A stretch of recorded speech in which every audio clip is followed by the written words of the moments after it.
Hala, vlog, bisag. Pila lang, 2 minutes na lang para trabaho.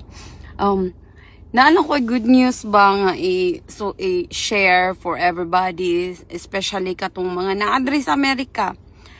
Kung mga plygood mo, if ever, kung may mga mo about sa nursing or may mga other kuan good mo nga makatrabaho mo sa hospital. So, in case magtrabaho mo dari mo sa Amerika, kung gusto ninyong dad-on inyong parents, it's better na magtrabaho dahil mo sa hospital. Kay for me, nagtrabaho ko sa mga company, ang pwede ra gyud nila is yung spouse lang, yung asawa mo, yun lang ang pwede, at mga anak mo. Yung mga anak mo, it should be 26 years old and below. Yun ang pwede. But, in the hospital, pwede ang parents na ilagay mo sa insurance mo. So, ngayon, I am so blessed and thank you, Lord, for this opportunity. That's what they said. Na magtrabaho ko sa hospital.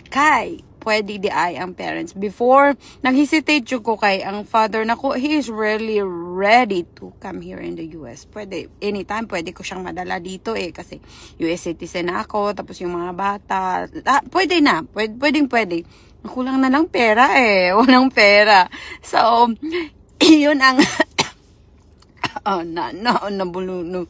Yun ang na nakikita ko ngayon. Yung magtatrabaho ka sa hospital, pwede pala kahit parents mo, lalo na kung walang trabaho yung parents mo.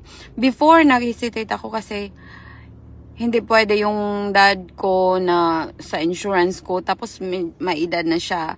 So, in case na anong mangyayari, ang dami kong naririnig na pinapunta nila dito yung parents nila, tapos walang insurance. Alam mo naman dito sa US, ang mahal ng insurances ng hospital. Kagaya din sa Pilipinas, kung wala kang health insurance, it's too expensive for you to pay kung in case of emergency. Kaya kailangan talaga, kahit dito, kahit wala kang utang, kahit wala ganito ganyan, kailangan mo pa rin ng insurances for in case of emergency. Yung magka-hospital, yan ang hihila talaga sa'yo pababa, yung hospitalization.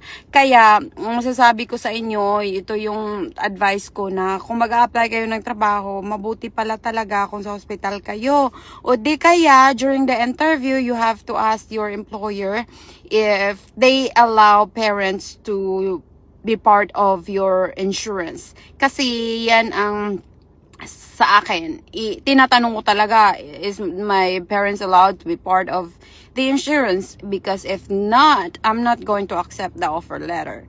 So, that's what I did. So, kayo dyan, sige na, apply kayo sa hospital o di kaya kahit anong company. Kahit hindi kayo matanggap, ang dami namang company dito. So, pag sabihin niyo na ganito, ganyan, sabihin niyo, i-turn down niyo yan. Anyway, capable naman ang mga Filipino kahit saan kasi ang galing natin magtrabaho trabaho talaga tayo. Sulit yung binabayad nila sa atin, kaya nobody will turn down Filipinos or Asian people because we are known as a hardworking people. So, yan. Sige na.